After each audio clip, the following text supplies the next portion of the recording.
Hello everyone, this is Andrew from Crown Academy of English. Today's English lesson is about a structure called to be used to. So today we're going to look at this structure, to be used to something. So what does this mean? Well, let's start with an example in context. Example. I like living in London. I am used to the noise. I am used to the noise. Okay, so this is the structure that we are going to study today. So, first of all, the pronunciation of this word is very important. Used. Used. Okay, it's an S sound. It's an S sound. Used. I am used to the noise. So what does this mean? Well, it means to be familiar with something.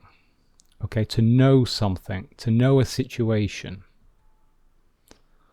Or to be accustomed to something. Okay, so if we do something regularly, then we are used to it. Therefore, if you are used to something, then the thing is not new to you. Okay, so it's something that you perhaps do regularly. Okay, it's something you're used to. So, let's come back to our example. I am living in London. I am used to the noise. So this means I am accustomed to the noise in London. Okay, the noise is not new to me. I am used to it. Okay, I'm sure you now understand this better. Let's look at the form in more detail. So the form is the subject followed by the verb to be in the correct form, followed by used to, and then at the end we have a noun phrase. So here we can see it here. I am, this is the verb to be, first person singular. Then we have used to, and then we have the noun phrase. So here it is the noise. And if we want to change the tense, then we change the tense of the verb to be. So if we want to change the tense, we change this part in blue. So we need to know how to conjugate the verb to be. You need to know the form of the verb to be. And I'll discuss that in a couple of minutes. So let's look at an example of changing the tense. So here is a question. When you lived in London, did the noise bother you? So this is a question in the past tense, because we can see here we have the past form of live, lived, and did the noise bother you? This is the past tense. So we need to answer also in the past tense. No, I was used to it. I was used to it. So here we have the verb to be in the past tense, first person singular. I was. And notice that we have used a pronoun, it. So it is referring to the noise. Okay, so the noun phrase can also be a pronoun. Another question in the past. When your parents lived in London, did the noise bother them?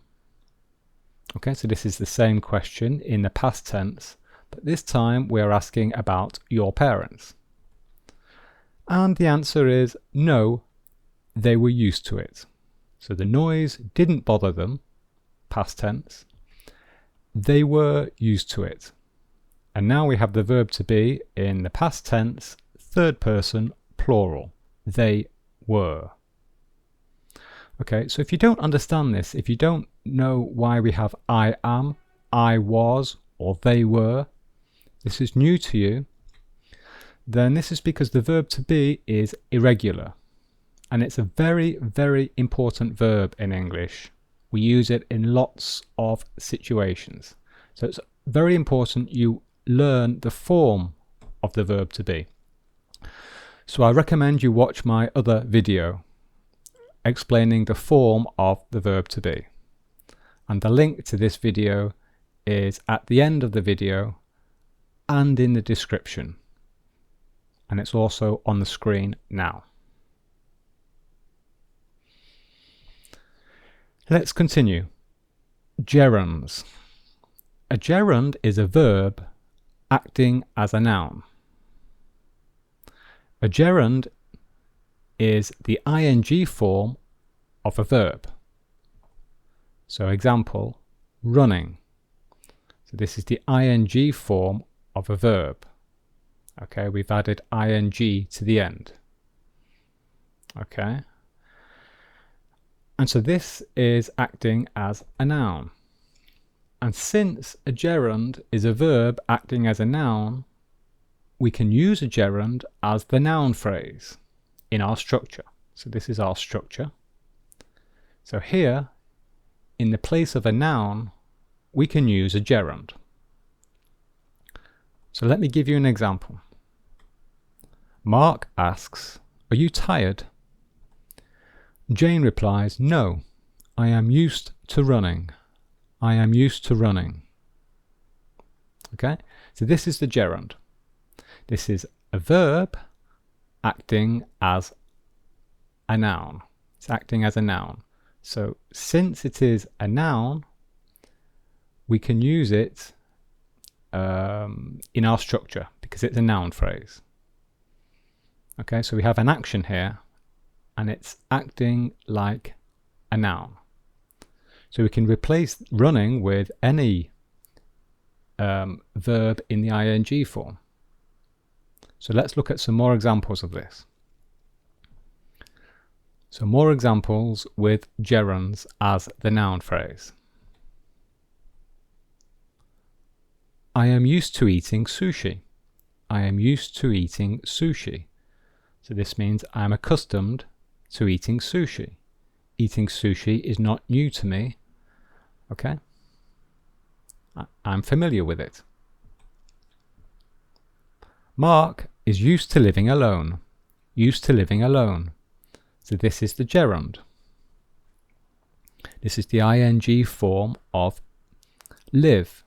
So living here is a verb acting as a noun. This is eating. So this is the ing form of eat. So it's a verb acting as a noun.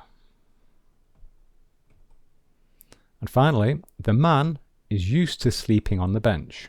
The man is used to sleeping on the bench. So this means this is something that the man does regularly. It's not new to him. He is familiar with it. He is accustomed to sleeping on the bench. This is the ing form of the verb sleep. It is a verb acting as a noun. So this is the gerund.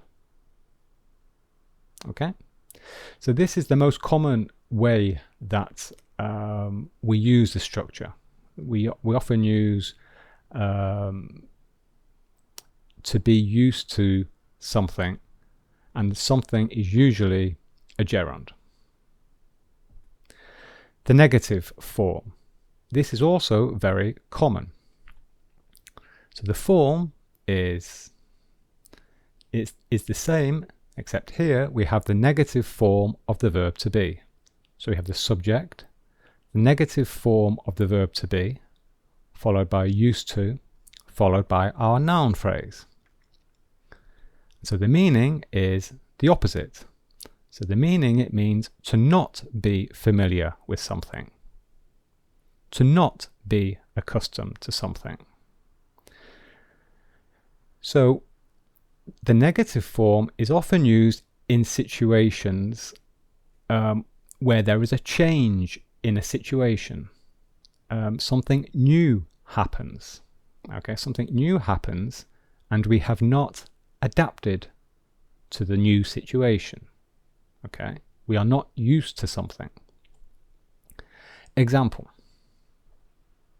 Jane is not used to wearing stilettos. Jane is not used to wearing stilettos. So stilettos are these shoes with the very high heels. Okay, so these shoes are, I'm guessing, very difficult to wear. So example, if Jane is always falling when she is wearing stilettos, it is because she is not used to wearing them. So if Jane falls every time she wears stiletto shoes, it is perhaps because she is not used to wearing them. Okay? It's because it's a new situation for her. She's not accustomed to wearing them. And another example, look at these poor horses. They're in the snow. But unfortunately, the horses are not used to the snow. They are not used to the snow. So this means that they are not familiar with snow. They are not accustomed to snow. Okay, so they don't like it perhaps, or they don't know how to walk in the snow. The horses are not used to the snow. More examples in the negative.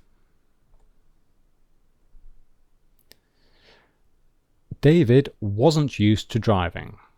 Okay, so unfortunately David had an accident, and he had the accident because he wasn't used to driving. He wasn't used to driving. So this is the past tense of the verb to be.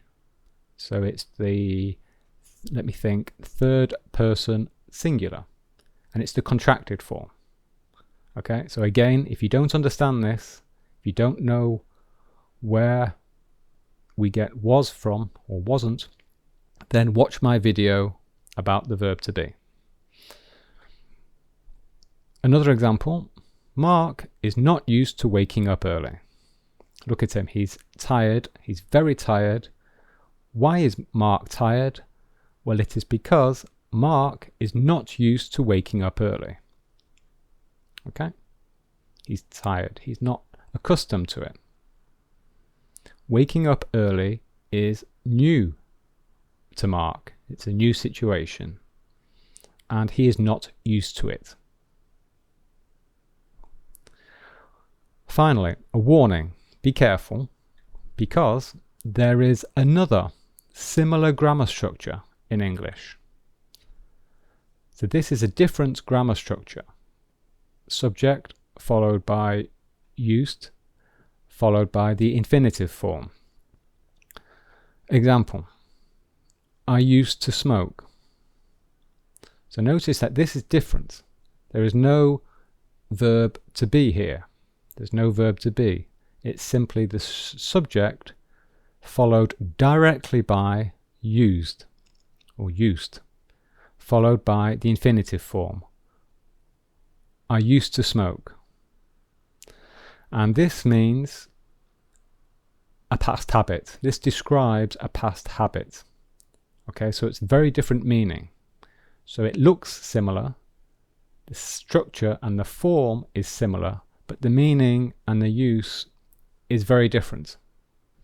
Therefore, do not confuse the two structures. They are very different. And I have a separate video for this structure on my channel. So this is what it looks like. And again, the link is at the end of this video and in the description of this video. Okay, I advise you to watch it. Okay, so there we are. That's the end of the lesson. Hope you enjoyed it. Don't forget to watch those other videos that I recommended.